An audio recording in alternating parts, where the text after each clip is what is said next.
Moi, je voulais déjà rappeler que quand on est en Seine-Maritime, il faut avoir conscience que 60 établissements Céveso sont implantés dans notre territoire. C'est l'histoire industrielle de notre département. C'est des établissements qui sont placés sous une réglementation draconienne, européenne, et dont les services de l'État contrôlent au quotidien le bon fonctionnement. En même temps, le risque zéro ne peut pas exister. Cette nuit, cet incendie majeur, je ne suis pas en train de dire que c'est un petit incident, c'est un accident très sérieux qui a pris ici à Lubrizol.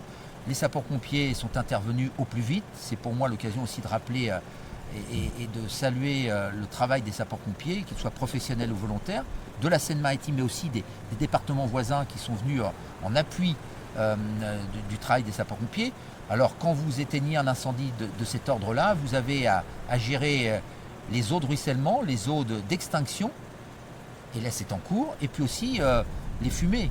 Les fumées, le panache conséquent, le ministre a rappelé tout à l'heure 22 km de long sur 6 km de large.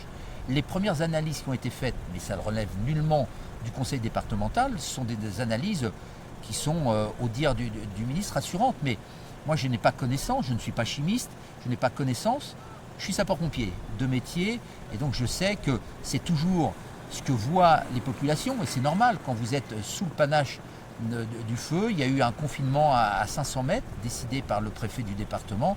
Voilà, je voulais simplement vous dire que le métier des sapeurs-pompiers est un métier difficile, dangereux, mais que la prise en compte de ces questions environnementales est au cœur du métier des sapeurs-pompiers. Donc voilà,